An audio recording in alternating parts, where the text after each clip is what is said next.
Meanwhile, back in July. I can't get you out of my mind. It's like I feel it for the first time. Been thinking about you all night. I've been searching for this all my life. Y'all know where we at? Jesus.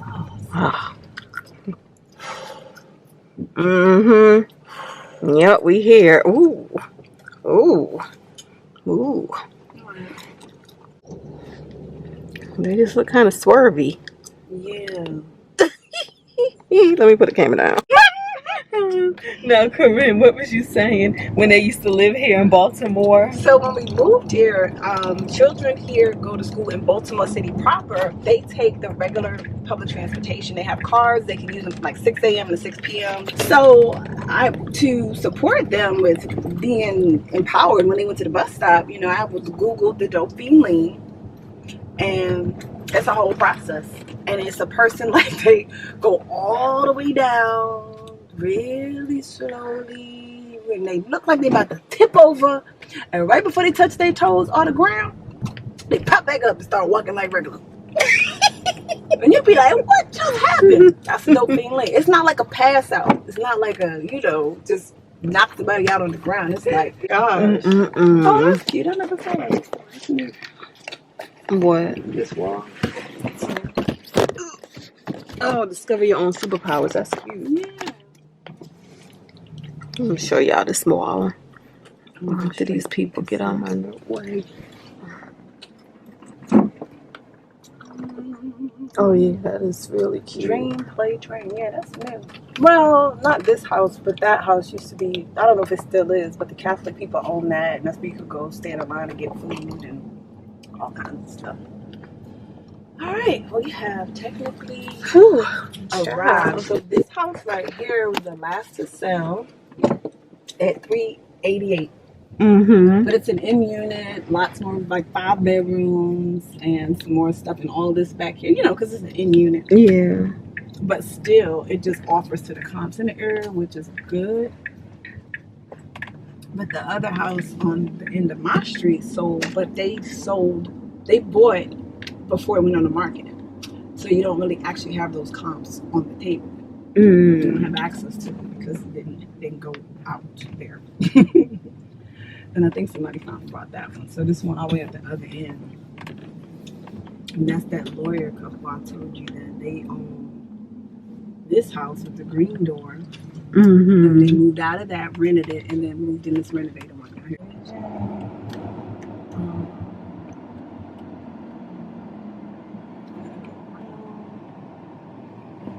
Baby girl. This house is right here. Like, I've been in there at this house. So, oh, these right here. So these houses are ginormous. They go up and up and up for days. They're wider, they're bigger, they're older. They have a lot more authentic. So like this is one of my friend's house over here.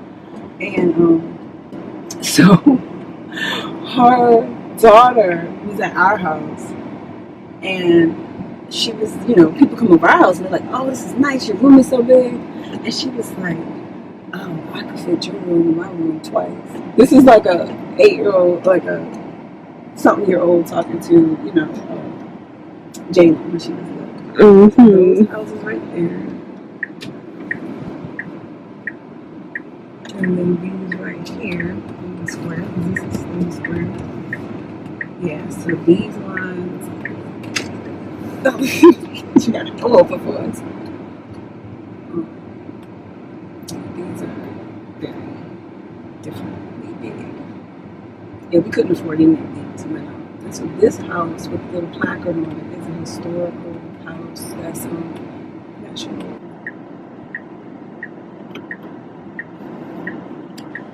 Okay. So yeah, that's the story of H.L. Lincoln, Henry Louis Lincoln. So we don't know what could have been here. You know, that could have been houses too back in the day. So all the in houses are super big too. You see how wide they are? Wu-Tang forever. Presidents are temporary. Wu-Tang is forever. That's dope. Don't play with me. Ooh, look at the side of that. This side, this ornate. That's what I'm saying. And so see how my house is like up across. Yeah, this is the second door to the same house. Yeah. You see how it's pretty much most of it all the way up, and then this would be like their stables. Like this is part of it, still going and going and going. Mm-hmm. So. Wow. Hold on. Time out. This girl said on another day she can take me to Edgar Allan Poe's home in Baltimore. What? First of all, I've been knowing her for all my life, and she knows I'm a ghetto historian. All right, a bootleg historian. How about that? I'm a bootleg historian. I'm a writer, Edgar Allan Poe, and you said this wasn't who? This wasn't Raven Edgar Allan Poe. This is like, if I remember correctly, 14 people lived in this little small tiny house, you know, like before. So this is Edgar Allan Poe before the fame. Right. Before the fame. And let's just hope it's still open, because every time I heard about it, they was always threatening to get ready to close it. Something crazy. Wow. So let me show y'all the life. Now, so this is Baltimore Street. Mm-hmm. One street over from my street. And when we lived here, I would not allow my daughter to come down the street. So when the bus dropped her off, I would be like, you get the pleasure of going a little further down. You know, I wanted her to go closer that way and then over this way. Because this street to me at the time, I was like, this is the street that God forgot about. Ooh. The energy on this street, like, okay, so picture it, you know, back in the 1800s, this was all the commerce. First of all, yeah, look at these stores. Right. Like, look at these storefronts. The stores were, the commerce, this is the markets, this is when you came and did everything. The Holland's market was over there. You got your vegetables, you brought the stables, you did all of that back then. But now, everything's boarded up, abandoned, you know, it's just rough. And so I didn't want her walking down the street. But the funny thing is, she could walk one street to the right, and it would be totally different. And my co-neighbors or whatever would make, you know, I would feel like comfortable with her walking there, but not here. Isn't that crazy? Wow. Literally Holland's one block house. over.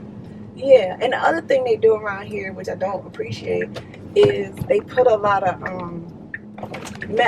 rehab houses in close proximity. Oh, like halfway houses and. We might not have no more Poe house, because this looked like it used to be. Where this little building went up. Where? Right there. Where's right there, Corinne? Right here. Okay. It looked like somewhere over here. So if you look at this new building, this is how you tell progress, not progress, but gentrification. The street on the other side of that is MLK. And all of those type of things used to be on the other side of MLK.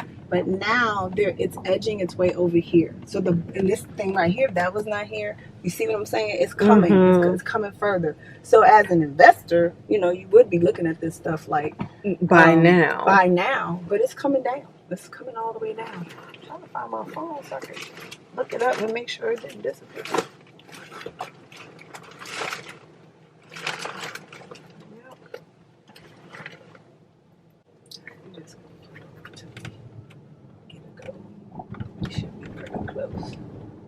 Woo. Yeah, I don't know. This looks like where it was and all this stuff is right here. Girl. Ooh, hot. I don't know. Oh, wait a minute. Hold on. Alright, I'm gonna pull up for a hot second. Alright, y'all, come on. We're going in front of it for a hot second.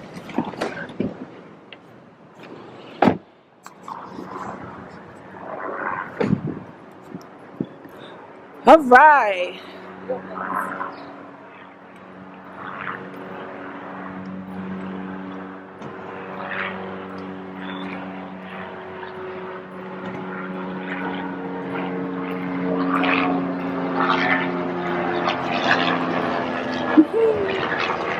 So they just closed right now. 11 a.m. to 4 p.m. Thursday through Sunday. Hello. Oh, we could have came over here today, huh? Yeah, it's closed. Yeah, it's like 5 something now. Yeah. So yeah, it's still open. So For several years, Edgar Allan Poe was in this modest home with his invalid mother, first cousins who were desperately poor but willing to provide a home for his temperamental young nephew. Following the appearance of cholera in Baltimore during the summer of 1832, the family moved from the relatively congested area in Fells Point, which is nice and over there, to this duplex surrounded by the then countryside and pastureland. At this time, the address was number 3 Amity Street. It was here that Poe decided to turn his hand from writing poetry to fiction. A number of early tales were presumably written in this house, including the marriage ceremony was performed. Including the gruesome. Oh, thank you. Including the gruesome Bernice. According to family tradition, reading is fundamental. A brief marriage ceremony was performed in Baltimore between Poe, Virginia, on September 21st, 1835, where shortly thereafter Poe left for Richmond, Virginia. His death in Baltimore on October 7, 1849 remains a compelling mystery with no firm cause of death. His burial place, an internationally recognized literary shrine, is located in Westminster Burying Grounds in Baltimore at the corner of Fayette and Green Street. And that's Virginia Clem, approximately at 15 years old. And that's Edgar Allan Poe, Ultimate Through Image, something 1848. I had no idea that Edgar Allan Poe was a Baltimorean. Girl. Well, isn't that the whole thing with the Raven? I have no idea. Oh, with the Baltimore Ravens?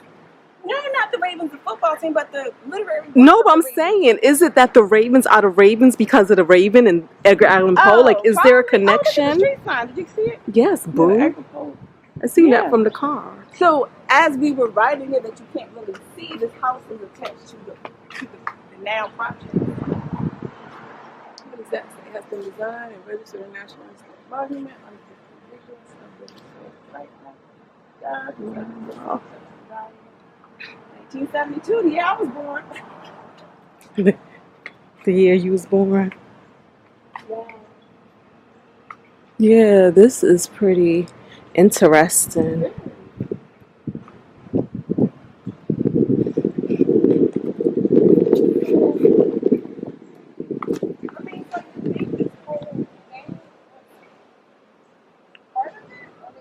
I don't think so. I don't know. I think you would have to look at the historic.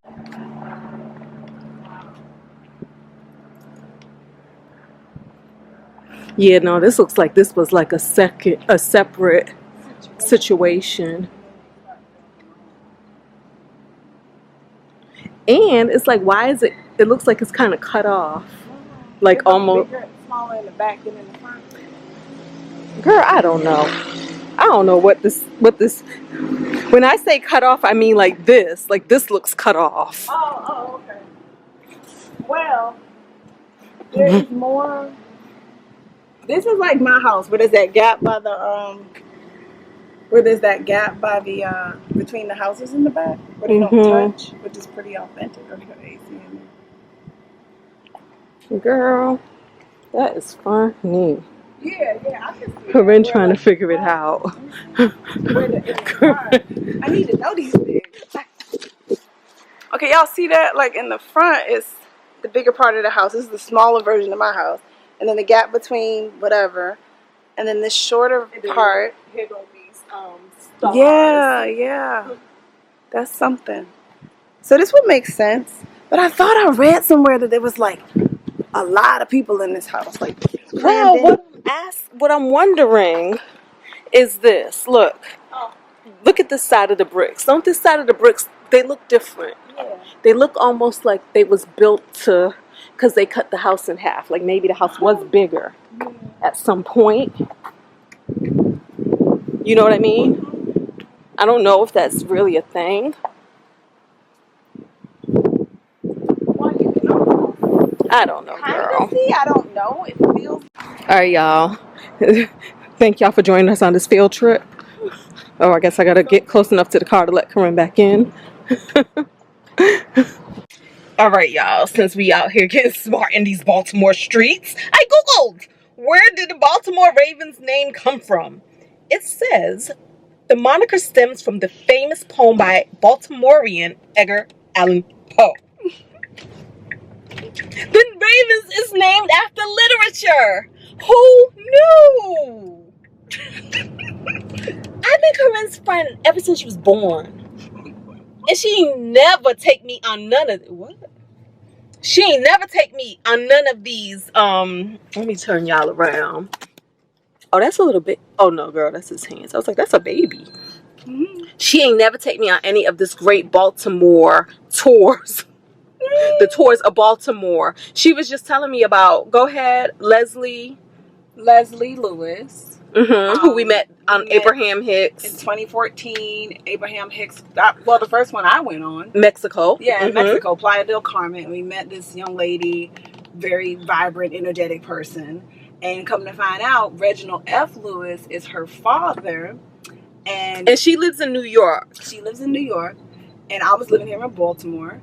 And come to find out, her father's Reginald F. Lewis. Well, I don't know who he is, but I know Reginald F. Lewis has a whole museum named after him in Baltimore downtown by the harbor. Ain't that crazy? That is so crazy. Same guy.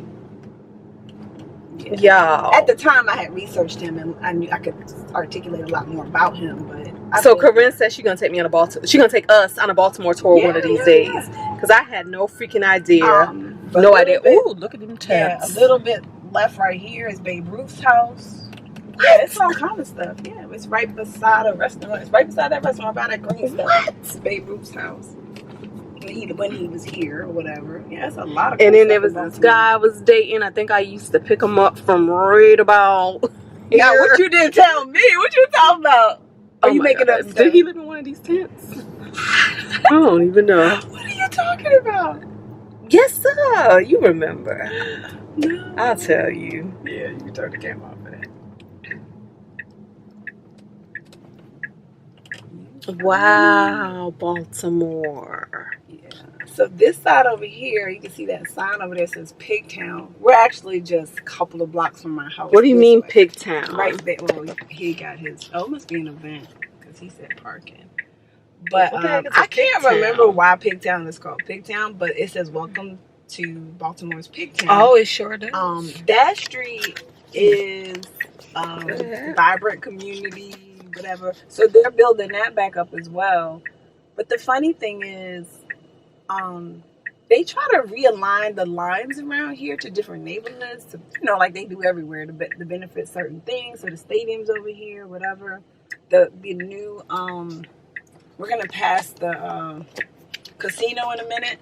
So when the casino came, the new Horseshoe Casino came here, there are neighborhoods that got like compensation because there's gonna be more traffic, more parking, whatever.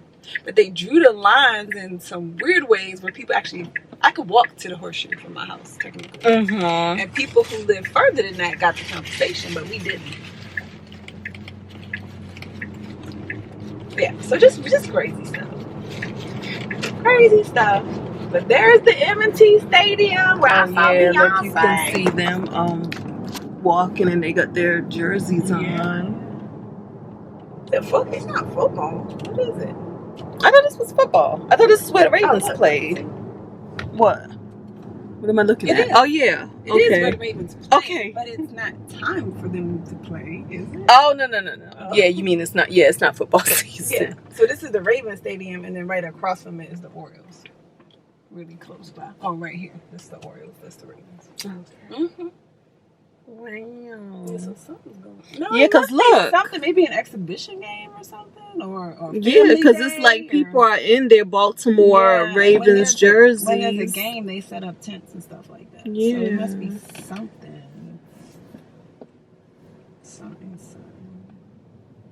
Yeah, because we just went to the aquarium over here. It was like amazing. Yeah. That's what I said. People say don't even bother with the DC aquarium because this one. Oh, for real? Yeah. That was my first aquarium ever. Oh, really? Yeah, girl.